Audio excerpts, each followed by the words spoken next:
지금까지 살아오면서 내게 제일 좋은 것, 제일 유익한 것 한 가지를 꼽아보시라. 그러면은 뭘 꼽을 수 있겠습니까? 저는 생각을 해봤는데 이게 그래도 제일 좋은 것 같아요. 아니, 당연히 좋은 것 같아요. 어렸을 때 우리 교회, 시골 동네에 교회가 세워졌습니다. 그리고 제가 어려서부터 교회를 다니게 되었습니다.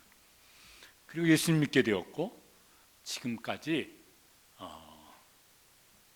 목사이기도 하지만 예수님 믿는 믿음 안에서 인생을 살 수 있는 것, 죽을 때까지 그렇게 살 것 같아요.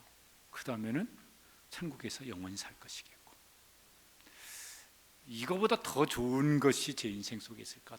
제 인생에 이보다 더 유익한 것이 있을까? 그러면은 비교할 거리조차도 없을 것 같아요.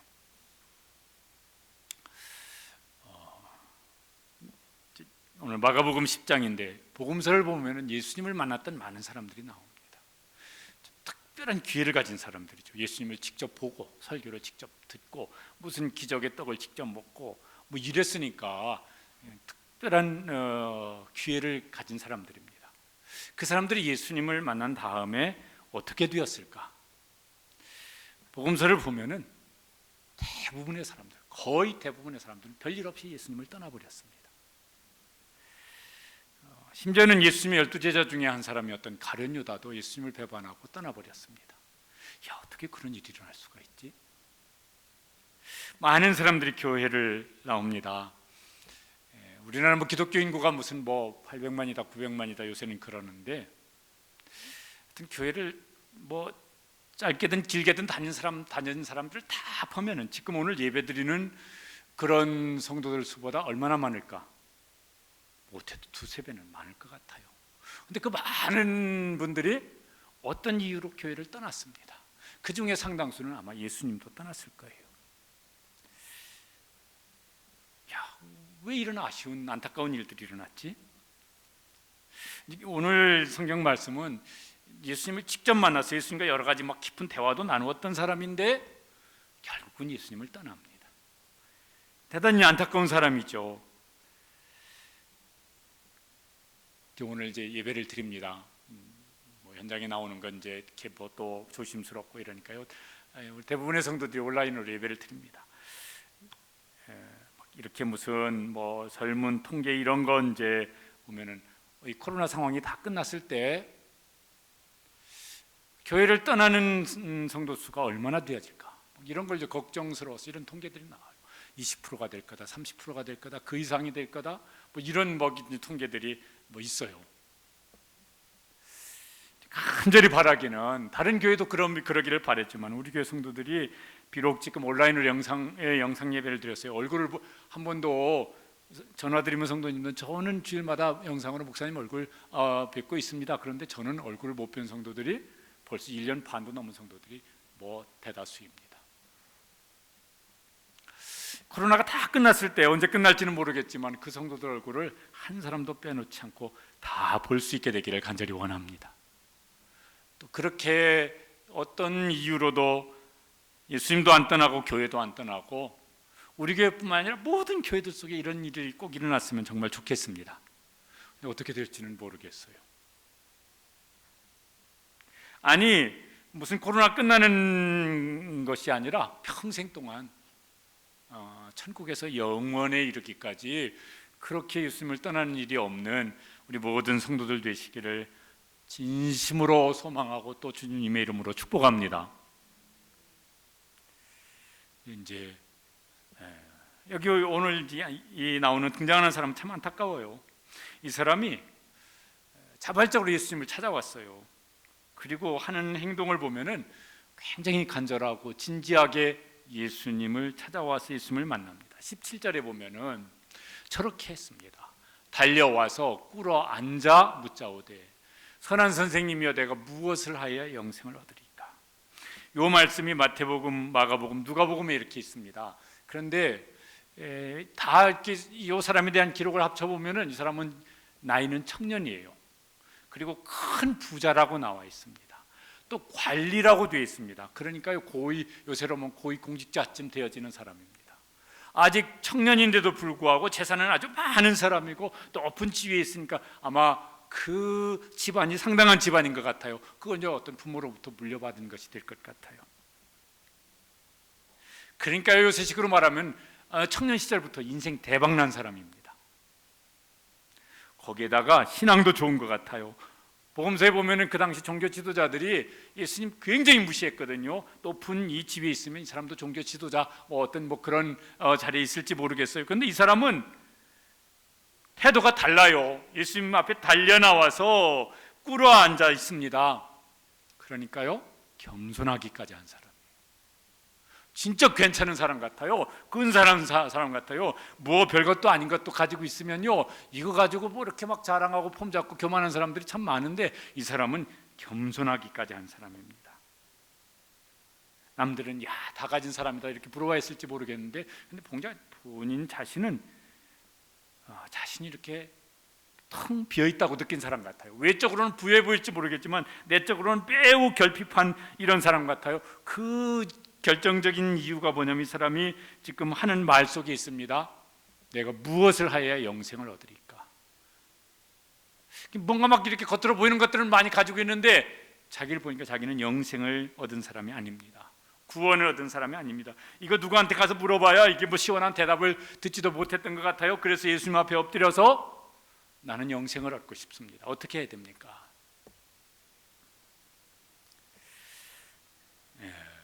이제 상황은 모르겠지만 어쩌면은 이 사람의 부모님이 갑자기 돌아가셨던데, 아니면 자기가 뭐 어떤 막 중한 질병을 앓게 되어서 이러다가 내가 죽는 거 아닌가? 그럼 그 다음은 어떻게 되지? 뭐 이런 어떤 특별한 상황이 있어서 이런 고민을 더하게 됐는지는 모르겠지만은 예수님 앞에 나와서 자기가 지금 어떻게 하면 제가 영생을 얻을 수 있습니까? 이게 이제 이 사람의 간절한 소원이고 이제 질문입니다. 많은 사람들이 외적인 어떤 필요, 어떤 만족을 이제 추구하고 살아갑니다. 갈수록 더 그렇게 되는 것 같아요. 옛날에는 진짜 배가 고파서 먹을 게 없어요. 배가 고프니까 뭐 어디라도요 가려면은요, 저도 기억나는 게 우리 아버지가 제가 어렸을 때 어디 막 서울 한번 다녀온다 이러면 입고 갈 양복이 없으니까 동네에서 양복도 빌려 입고 구두도 빌려 신고 그러고 갔다 오셨어요. 옛날에는 절대적으로 부족했어요. 그러니까 그때는 좀 배부르게 새끼 먹을 것만 있으면 뭔 걱정이냐, 이럴 때는요 그게 필요했는데 지금은 이만하면 충분할 것 같은데 더 부족하다고 느껴요. 그래서 더 많은 것을 얻기를 원하고, 뭐 얻어지지도 않지만 또 뭐 설령 비슷하게 얻었다 하더라도 그 만족이 얼마나 갈까 그러면은 오래가지 못하는 것 같아요. 저희 집에 손주가 5살, 3살이잖아요. 가끔 뭐 엄마한테 졸라서 그랬는지 이렇게 엄마가 사주고 싶어서 그랬는지 뭐 장난감 하나 사들고 옵니다. 얼만큼 만족이 얼만큼 오래 갈까요? 길어도 10분 가는 게 어려운 것 같아. 몇 번 만지다가 집어치고 뭐 다른 것도 그 다음에 또 이마트든 저마트든 가면 어떻게 할까요? 이거 사달라고 사주면 만족이 얼마 갈까요? 5분이나 10분 가겠지. 애들만 그렇습니까? 어른들도 비슷한 것 같아요. 그러니까 그 만족이 오래가지 못하니까요, 뭘 소유해도 그것을 내가 가졌다고 하는 행복감이 오래가지를 못해요. 그 갈수록 가끔씩 이런 거 나오잖아요. 행복지수. 어떤 나라가 행복지수도 없습니까? 저런 나라는 먹고 사는 것도 힘든 나라인데 그 사람들은 행복지수가 비교적 보면 높게 나오고, 먹고 살 만한 나라들은 행복지수가 낮아요. 우리나라도 행복지수가 아주 낮은 나라 중에 한 나라입니다. 그러니까 그런 것을 만족을 추구하는데 마치 목마른데 소금물 마시면 또 더 목말라지듯이 이제 그런 악순환이지. 계속되어지는 이게, 그런데 막 더 속도가 빨라지는 것이 이제 우리의 삶의 모습인 것 같습니다. 더러 내면의 만족을, 내면의 필요가 뭘까, 그 만족을 찾으려고 하는 사람들이 있는데 그런 사람들은 점점 드물어지는 것 같아요.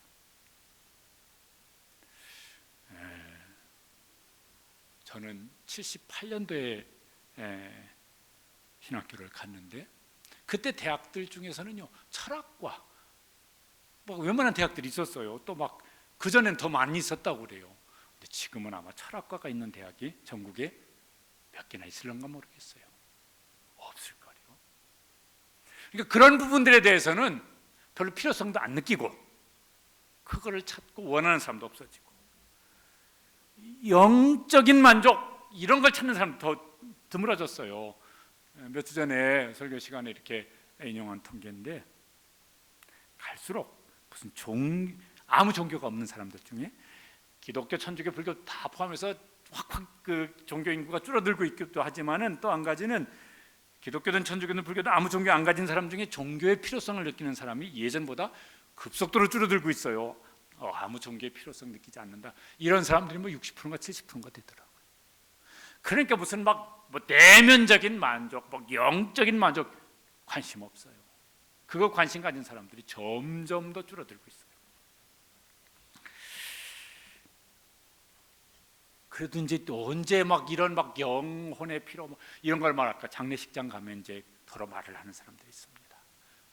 죽었는데 좋은 데 가서 쉬게 해달라고. 분명히 그 뭐 거기 뭐 이렇게 불자 표시 해놨는데도 목사님이니까 한번 좋은 데 가시게 해달라고, 기도 좀 해달라고. 왜 그럴까? 전도서 3장 11절에 보면 이런 말씀이 있습니다. 하나님이 모든 것을 지으심의 때에 따라 아름답게 하셨고 또 사람들에게는 영원을 사모하는 마음을 주셨느니라.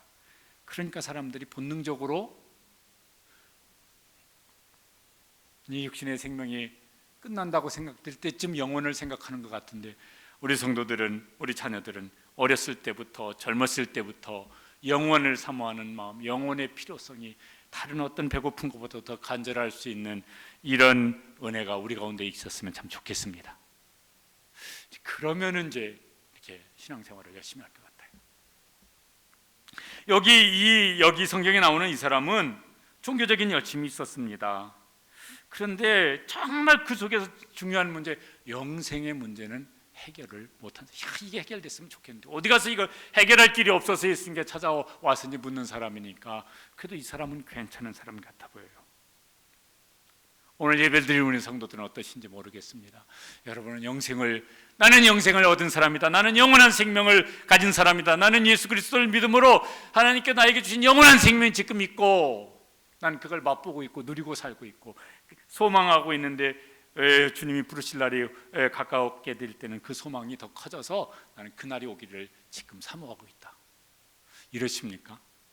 아니면은 교회는 다녔는데 저는 그런 거 아직도 좀 이렇게 잘 모르겠습니다.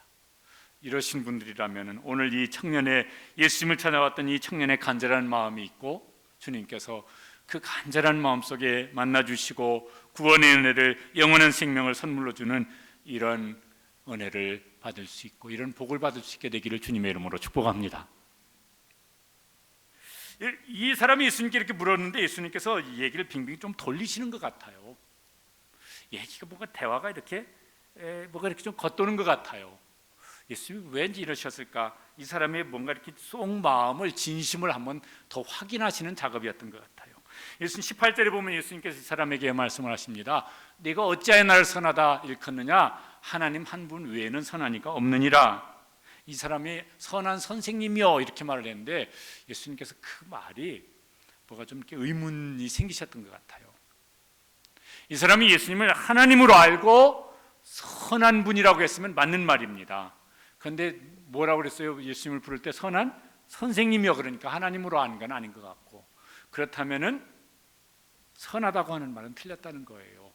왜? 예수님을 높여서 존중히 여기서 선한 선생님이 이렇게 존칭으로 불렸다면은 사람은 선하지 않기 때문에, 하나님 앞에서 선한 사람은 없기 때문에 하나님 앞에서는 다 죄인이죠. 뭐 사람은 상대적으로 네가 뭐 좀 그렇다, 너 더 그렇다 할 수가 있겠지만 하나님 앞에서는 의인은 없나니 하나도 없도다. 그래서 모든 사람은 하나님 앞에 죄인이고 모든 사람은 죄의 삭스로 사망이 이렇게 되어지고, 그래서 모든 사람에게 절대적으로 반드시 필요한 것은 뭐냐면은 그가 구원을 받는 거예요. 영생을 얻는 것은 절대적으로 필요합니다. 뭐만큼 필요할까? 아니 그 이상으로 필요한 것이 뭐냐면 이제 휴가도 끝나가는데 가끔 뉴스에 물에 빠져서 이게 죽는 사람들이 있어요. 그럼 지금 저 어디 바다에든 저 계곡 어디 물에든 빠졌어요. 허우적거리고 지금 그러고 있는데 이 사람이 필요한 것이 뭡니까? 그 물에서 건져내는 거지. 아이고 힘든데 당 떨어졌을 것 같은데 제가 초콜릿 하나 던져드릴 테니까 먹고 힘내서 허부적 대 보세요. 이런 건 말이 안 되는 소리잖아요. 집에 불이 났습니다. 지금 불이 막 활활 지금 타고 있는데 얼마나 불 속에 뜨거우세요. 시원한 제가 생수 한 병 던져드릴 테니까 드시고 힘내세요. 이런 건 말이 안 되는 소리예요. 어떻게 해야 됩니까? 그 불 속에서 건져내야죠. 하나님 앞에 모든 사람이 죄인인데 이 죄인인 사람에게 가장 필요한 것은 뭐겠습니까? 물속에 빠져낸 사람 건져내는 거. 불 속에 지금 불구덩이 속에 있는 사람 구조하는 거, 그보다 사실은 더 필요한 것이 뭐냐면 구원을 얻고 영원한 생명을 얻는 것입니다. 그거 위해서 예수님이 이 세상에 오셨지 않습니까?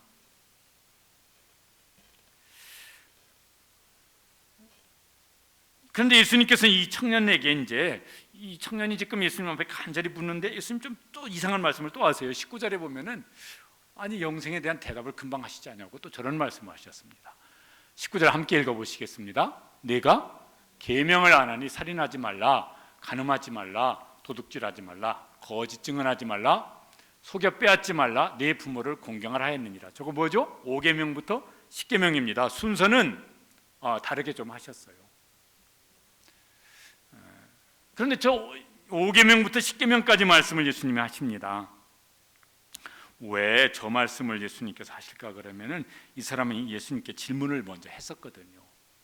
마태복음 19장 16절에 보면 내가 무슨 선한 일을 하여야 영생을 얻으리까? 이 사람은 지금 무슨 생각을 하고 있냐면은 선한 일을 해야 영생을 얻을 수 있다고 생각을 하는 사람이에요. 선한 일 중에 가장 선한 일이야 하나님 앞에서 그 말씀 계명을 지키는 것이 선의 절대 기준이죠. 예수님께서 네가 그러면은 계명을 지켰느냐?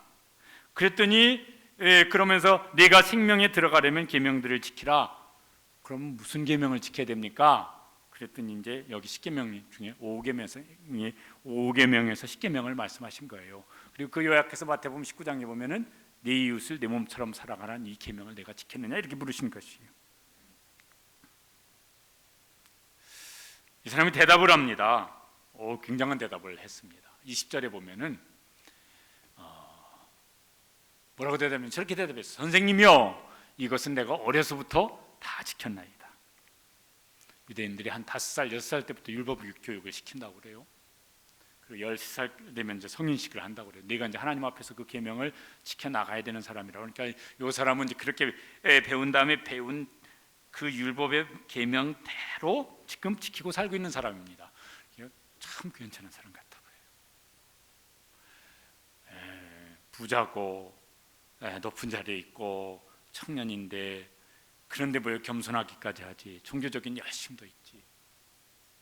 인생이 정말 본질적인 거 뭘 알고 싶어서 영생에 대한 그것을 해답을 찾으려고 예수님 앞에 나와서 지금 꿇어 엎드려 있지. 그런데도 불구하고 구원의 확신, 영생에 대한 확신은 없는 거예요. 여러분 바울 사도도 빌립보서에 보면은 내가 율법으로는 흠이 없는 사람이었습니다. 그러니까 요 말하고 비슷한 말입니다.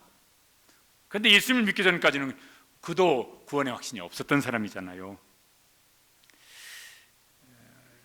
예배드리고 있는 우리 성도들 중에서는 다 구원의 확신이 있을까? 구원의 확신이 없는 기독교 종교인들은 없을까? 있을 것 같아요.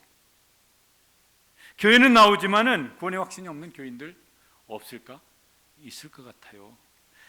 뭐 무슨 세례도 받고 직분도 받고 봉사도 하고 막 헌금도 막 힘써하고.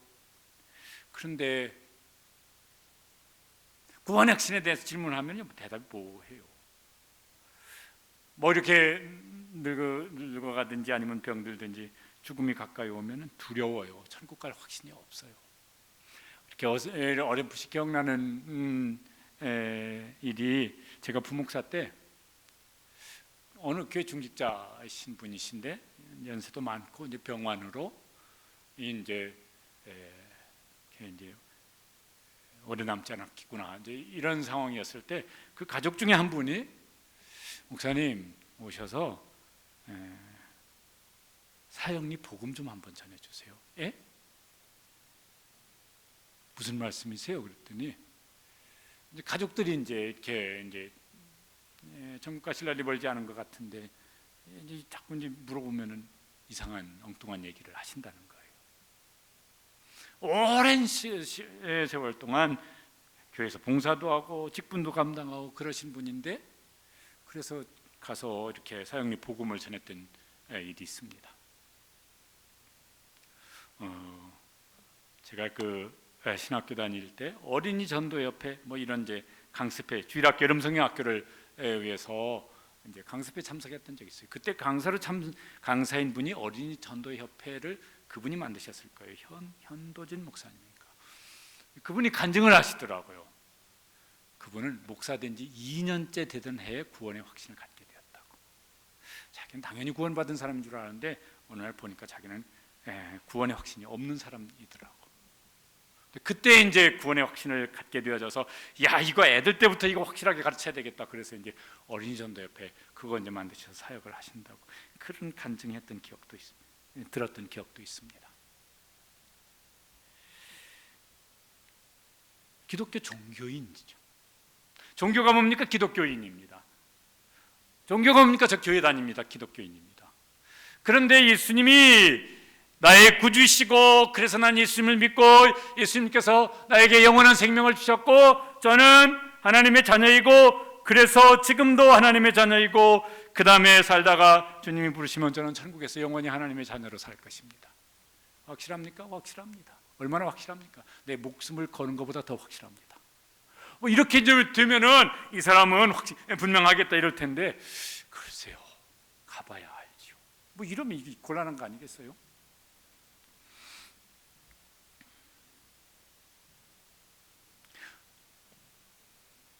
에베소 2장 8절에 보면은 구원은 하나님의 선물이라고. 누구에게 주시는 선물이냐면은 믿는 사람에게 주시는 선물이라고. 근데 그 믿음도 하나님의 은혜로 말미암은 것이라고. 2장 8절 앞부분부터 한번 같이 한번 읽어보시겠습니다. 너희는 그 은혜에 의하여 믿음으로 말미암아 구원을 받았으니 이것이 너희에게서 난 것이 아니요 하나님의 선물이라. 그냥 믿음은 좀 정확하게 말하면 믿어지는 것이라고 표현해야 맞을 것 같아요. 성령님께서 우리의 영을 거듭나게 하셔서 복음을 드릴 때, 야, 그게 진리구나 믿어지게 하시고, 그 믿는 사람에게, 그 예수님이 구주이심을 믿는 사람에게 구원을 선물로 주신다고. 예수님이 진짜 나의 구주시고 그 예수님을 믿는 믿음이 여러분 속에 분명하게 있습니까? 누가 뭐라 해도 그 믿음 부정할 수 없는, 내 모든 걸 다 걸어도 부정할 수 없는 그런 믿음이 있으십니까? 그러면 말씀을 비춰보면 영원한 생명을 받은 사람이죠. 하나님께서 선물로 그에게 영원한 생명을 주신 사람입니다. 뭐 합니까? 그러면은 믿어지는 은혜를 구하게 되시길 바랍니다.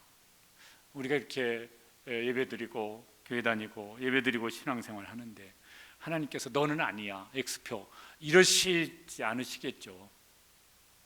그러면 하나님께서 이게 내가 무슨 막 연구해서 믿어지는 것 아니니까 믿어지는 은혜를 주셔야 되니까 성령님께서 우리의 지각을 열어주셔서 믿어지는 은혜를 주시고, 그 믿음으로 말미암아 영원한 생명을 소유하고 지금 맛보고 또 누리고 소망하면은, 와, 그날이 빨리 왔으면 좋겠다, 이렇게 소망 중에 나아갈 수 있는 우리 성도들 되시기를 주님의 이름으로 축복합니다.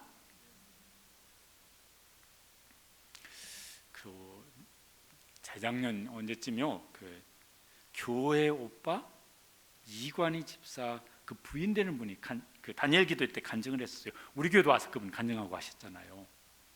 청년 수련회를 하는데 그 다큐멘터리로 무슨 방송국 PD가 그 다큐멘터리를 제작을 한 거라고요. 그거 이렇게 청년 수련회 때 보더라고요. 이제 저도 앉아서 쭉 봤습니다. 이미 간증 듣기도 했던 것인데, 마지막 이렇게 이제 임종 상황, 이때쯤부터 임종하는 장면, 그리고 이제 장례식 과정, 그 중에서 이제 다 신앙 고백들 하는데 그 아내분이 끝까지 믿음으로 신앙 고백하고 천국 가서 고마워, 만나, 가족들 또 막 성도들이 막 이렇게 얼굴을 비벼가면서 이제 마지막 작별 인사를 하더라고요. 아, 저분들 진짜구나. 본인도 이제 그 말하는 것 중 이런 게 있더라고요. 이제 마지막 여러 번 그 수술을 받았고 이제 말기 때 너무 고통이 심하니까 이제 진통제를 마약류 진통제를 이렇게 이제 투여하면 고통이 좀 덜한데, 그렇게 하면 자기 정신이 이렇게 좀 혼미해져서 나는 고통을 당하더라도 내가 이렇게 분명한 정신으로 내 믿음을 고백하고 지키고 난 주님 품에 가고 싶다, 이러면서 그 진통제를 사용하고 그냥 고통을 이제 하면서 자기 이제 아내하고 계속 신앙에 대한 이런 것들을 이제 하는 내용들이 쭉 나오더라고요. 야, 진짜네, 진짜. 우리 속에 은혜로 말미암아 이 믿음이 반석 같은 믿음, 태산 같은 믿음, 그래서 그 속에서 주님과 함께하면서 그 믿음으로 주님과 동행하면서 때로는 걱정할 수도 있죠. 때로는 염려할 수도 있죠. 그러나 절대로 넘어지지 아니하고 떠나가지 아니하는 이런 신앙생활을 평생 동안 하고 그 다음에 영원토록 주님과 함께할 수 있는 성도들 되시기를 주님의 이름으로 축복합니다. 그렇죠. 그게 이제 있어야, 그러면은 다른 건 다 부수적인 것이죠.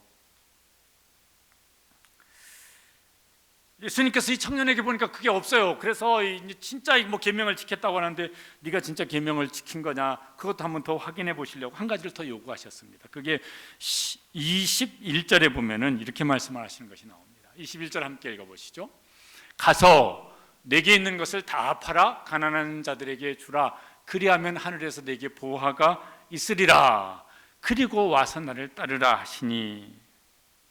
왜 이런 요구를 하셨을까? 율법을 다 지켰다고 그러니까 진짜 다 지킨 건지 한번 예수님이 확인해 보시는 것 같아요. 이 사람이 율법을 지키긴 지켰는데 요 정도 지킨 것 같아요. 소극적인 측면에서만 지켰어요. 뭐냐면 그 앞에 5가지 5계명도 10계명까지도 5계명 빼놓고는 하지 말라는 거예요. 그게 뭐냐면요, 예수님 산상수훈에서 그 계명을 다시 설명하신 걸 보면은 최소 수준은 그 이웃사랑의 계명인데 이웃에게 해를 끼치지 말라는 거예요. 이웃사랑의 계명도 지키는 것 중에 최소한도로 지키는 건 나 좋자고, 나 편하자고, 나 이익되자고, 남에게 손해 끼치는 거, 불편 주는 거, 아픔 주는 거, 이거 하지 말라는 거예요. 그럼 최대한도는 이제 어떻게 하는 거냐? 그 예수님이 설명하신 그 산상수훈에 설명하신 걸 보면요, 최대한도로는 그를 사랑하여서 심지어 원수라도 사랑하여서 그 필요를 채워주는 거예요. 그 기준을 예수님이 보여주시는데 그건 예수님의 십자가 사랑입니다. 그 사랑의 기준의 아가페 사랑, 거기에 근거해서 그래서 계명을, 이웃 사랑의 계명을 지키라는 거예요. 그래서요, 원수를 사랑하라, 이웃을 사랑할 때 다 그게 아가페라는 말이 거기 나와요. 그래서 네가 그러면 이웃 사랑의 계명을 지켰느냐? 그러면 소극적으로 지킨 거 그거 부족하고 적극적인 측면에서 온전하게만 지켜보는데 내가 부자니까 다 팔아가서 그 가난한 이웃을 사랑하는 일에 그것을 다 사용을 하라. 그리고 와서 나를 따르라. 그러면 예수님을 따라야 예수님 안에서 영생을 얻을 수 있으니까 그런 다음에 나를 따르라, 이렇게 말씀을 하십니다. 예수님께서 이 사람을 사랑하셨다고 그러고요, 이렇게 말씀하시는 걸 보면은 그냥 한번 이렇게 설교하시고 한번 기도해 주시고 끝나는 것이 아니라 이 사람이 예수님을 따라서 예수님을 따르는 제자가 되기를 원하셨던 것 같아요. 오늘 우리에게도요, 주님께서는 제자의 삶을 원하시잖아요. 그래서 너를 부인하고 자기를 부인하고 자기 십자가를 지고 너희는 먼저 그의 나라와 그의 의를 구하라. 이게 뭐냐면 제자의 삶을 살라는 것이죠. 좁은 문으로 들어가고 좁은 길로 가라. 제자의 삶을 살라는 것이잖아요. 그러니까요, 우리 속에 뭐 필요한 거 예수님 다 아시지만은 예수님이 전부인 사람, 예수님 최우선인 사람, 그런 삶을 살라고 요구를 하시는 것인데, 이 말을 들은 사람이 아멘 할렐루야 이러면 좋았겠는데 고민하기 시작합니다. 그래서 고민하고 여기 보니까 슬퍼했어요. 그리고 마침내 이제 이건 양자택일인데 한 가지를 선택을 합니다. 그게 22절이에요. 이 사람의 최종 선택은 이거였습니다. 안타깝죠? 같이 읽어보실까요? 그 사람은 재물이 많은 거로 이 말씀으로 인하여 슬픈 기색을 띠고 근심하며 가니라. 이거 메시지 성경이라고 하는 성경이 있어요. 이건 좀 많이 의역한 성경인데 거기는 이렇게 번역을 해놨습니다. 저게 좀 이렇게 뭔가 마음의 느낌이 더 와닿는 것 같아요. 그 사람의 얼굴이 어두워졌다. 그가 전혀 예상치 못했던 말이어서 그는 무거운 마음으로 예수를 떠나갔다. 그는 많은 것을 움켜쥐고 있었고 그것을 놓을 마음이 없었다.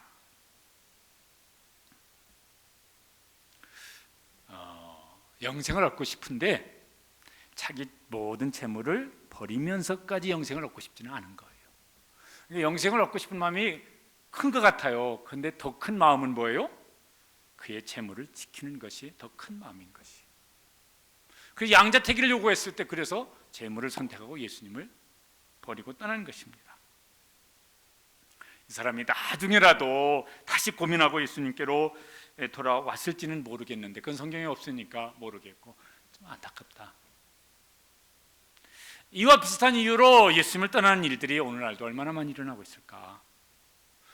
예수님을 안 떠났을지 모르겠지만 교회를 떠난 일들은 또 얼마나 많을까? 뒤에 보면은 베드로와 제자들을 대표해서 베드로가 이렇게 말을 하는 것이 10장 28절에 나옵니다. 우리는 주님이 이렇게 했어요. 같이 읽어보실까요? 베드로가 여자와 이르되 보소서 우리가 모든 것을 버리고 주를 따랐나이다. 그래서 예수님 부르실 때 그들은 즉시 배와 그물을 버려두고 예수님을 따랐다고. 그래서 제자의 삶을 이제 살았습니다. 우리는 어떤 모습으로 예수님을 따르고 있나? 우리는 어떤 모습으로 신앙생활을 하고 있나? 이 청년 같은 모습이 우리 속에 있지는 않은가? 아니면 제자들 같은 모습으로 그렇게 제자의 삶을 살면서 주님을 따르고 있는가? 이 사람이요 영생을 얻기를 원했지만은 영생보다 그의 소유가 더 컸어요. 앞에서 계명을 지켰느냐? 다 지켰습니다. 그런데 이 행동을 보면은 계명을 다 지키지도 못한 것 같아요. 특별히 5계명부터 10계명까지도 그렇지만은 10계명 중에 1계명도 잘 못 지킨 것 같습니다. 여러분 1계명이 뭐죠? 출애굽기 20장 3절에 보면 1계명이 나옵니다. 너는 나 외에는 다른 신들을 내게 두지 말라. 저게 뭐죠? 하나님과 너 사이에 다른 가로막는 다른 무엇은 그게 너에게 신이 되어지는데 그거 내 하나님 앞에서 너 서 있는데 그 앞에 뭐가 장벽이 되는 뭐가 있지 않게 하라. 그게 너한테 우상인데 그 우상이 너한테 있지 않게 하라. 요 사람은 뭐가 지금 예수님과 요 사람 사이에 가로막고 있는 장벽이 뭡니까? 돈을 포기하는 거예요. 그건 포기 못하겠어요. 예수님은 포기하더라도. 돈이라고 하는 우상신이 예수님보다 더 커요. 그래서 결국은 뭐예요? 예수님을 떠나더라도 그걸 붙잡은 거예요. 설교를 준비하는데 옛날 노래예요. 옛날 노래 이런 노래 가사가 이렇게 생각이 나더라고. 당신과 나 사이에 저 바다가 없었다면 쓰라린 이별만은 없었을 것을. 저게 옛날 노래인데 당신과 나 사이에 저 바다가 있어. 그래서 이별할 수밖에 없어. 쓰라린 이별을 하게 되었어. 이 부자 청년과 예수님 사이의 저 바다는 뭐예요? 그의 소유예요. 그의 많은 소유예요. 그래서 쓰라린 이별을 지금 하고 있어요. 이 사람 슬퍼하고 근심하면서 갔다 오니까 쓰라린 이별을 했어요.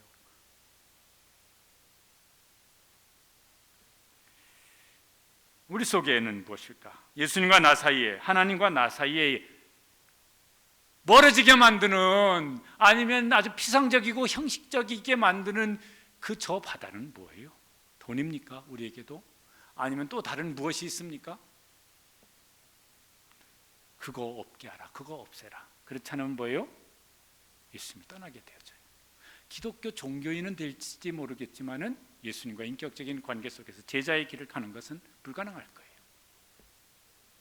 그러다가 어쩌면 교회를 떠날지도 몰라요. 그러면 어쩌다가 예수님도 아주 떠날지도 몰라요.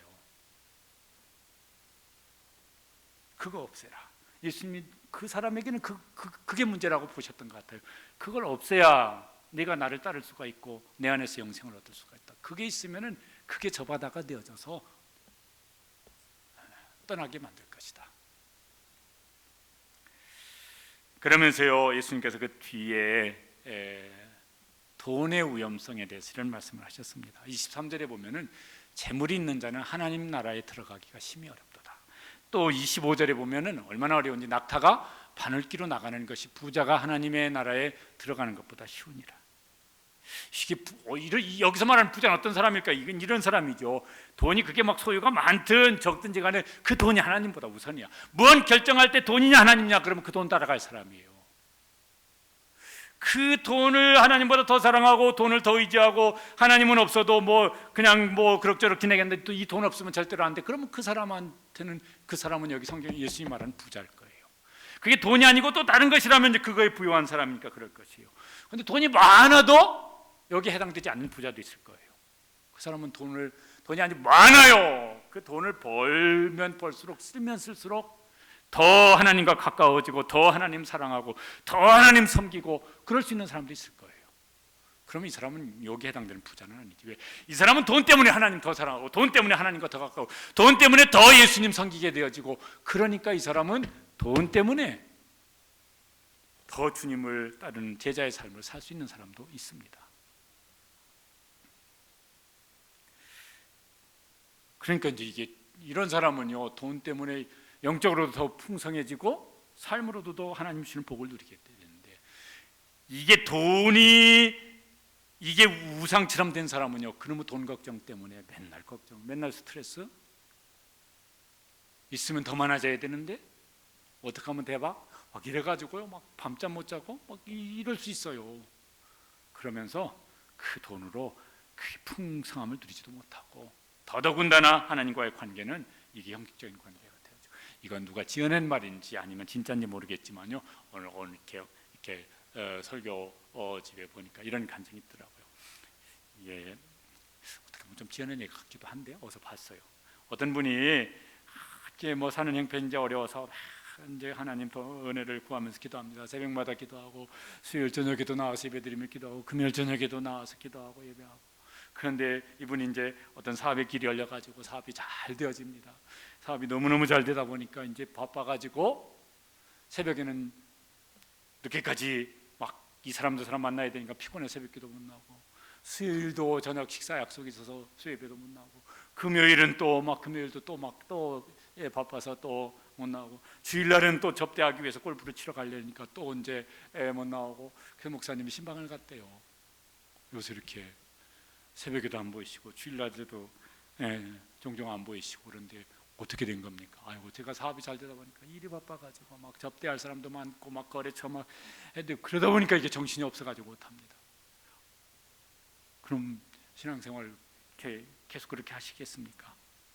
다시 열심히 잘하긴 해야 되겠는데 잘 안 됩니다. 그러면 제가 기도 한번 하겠습니다.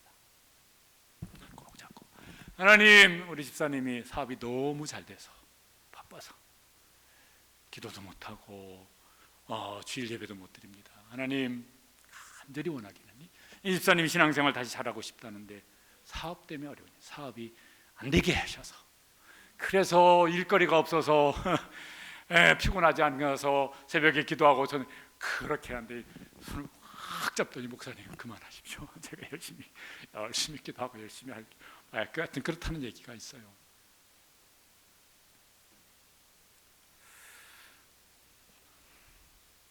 소유가 되어졌든 무엇이 됐든 그것이 하나님과 우리 사이를 가로막는 장벽이 되지 않도록 오히려 그것이 하나님을 더 사랑하고 더 잘 섬길 수 있는 좋은 도구, 수단이 될 수 있도록 힘쓰게 되시기를 바랍니다. 그럼 복이 되어지죠. 예수님을 끝까지 떠나지 않았던 그 제자들이 했던 말이 있습니다. 오병이어 기적 사건 다음에 다음 날 더 많은 사람들이 예수님 앞에 몰려왔어요. 근데 예수님께서 막 다시 기적의 떡을 주시지 않냐고 요한복음 6장에 보면 그때는 설교만 길게 하십니다. 예수님의 설교가 그렇게 길게 기록된 것도 드물어요. 무슨 설교하냐면 영생에 대한 말씀. 너희가 어제 먹은 떡은 또 배고픈데 영원히 목마르지 않은 생수, 영원히 배고프지 않은 생명의 떡. 이 설교를 쭉 하셨습니다. 그랬더니 요한복음 6장 66절 그러면 길잖아요. 한 절이 보통 66절까지 안 가요. 예수님 설교가 길었기 때문에 66절인데 그 끝에 많은 사람이 떠나가고 다시 그와 함께 다니지 아니하더라. 예수님 제자들에게 물으셨습니다. 너희도 가려느냐? 베드로 사도가 역시 이제 적극적으로 대답을 합니다. 이렇게 대답을 했습니다. 우리의 대답이 저렇게 됐으면 좋겠습니다.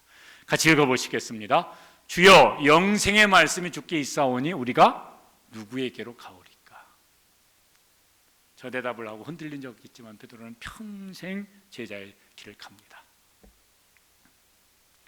우리에게도 물으실 거예요. 너희도 가려느냐? 코로나 상황 때문에 너희도 떠나려느냐? 뭐 어떤 이유로 너희도 가려느냐? 우리 대답이 영원한 생명을 주님께서 주셨고 그 영원한 생명을 제가 주님과 함께 누리고 싶은 것이 제 마음의 제일 큰 소원입니다. 어디를 가겠습니까? 저는 안 떠납니다. 이럴 수 있는 대답이 오늘 우리 속에 있게 되기를 주님의 이름으로 축복합니다. 하여튼 많은 사람들이 예수님을 떠나가고 교회를 떠나가는 상황 속에 있습니다. 그 어떤 현실이 어려움뿐만 아니라 뭐 눈에 보이는 여러 가지 우리의 마음을 빼앗는 것들이 있어요. 그리고 자주 부르는 찬송가 중에 이런 찬송이 있어요. 오늘 이 사람을 생각하면서 저런 고백이 우리 고백이 됐으면 좋겠습니다. 함께 우리 가사를 한번 읽어보시겠습니다. 주 예수보다 더 귀한 것은 없네. 이 세상 부귀와 바꿀 수 없네. 주 예수보다 더 귀한 것은 없네. 이 세상 명예와 바꿀 수 없네. 주 예수보다 더 귀한 것은 없네. 이 세상 행복과 바꿀 수 없네. 그렇게 바꾸지 않고 평생 우리의 입술의 고백이고 삶의 고백이 되어지면은 주님 안에서 이 세상 어떤 것과 바꿀 수도 없을 만큼의 풍성한 삶을 주시고 그 다음에는 영원히 그 삶을 누리게 될 줄로 믿습니다. 이런 성도들 되시기를 주님의 이름으로 축복합니다. 기도하시겠습니다.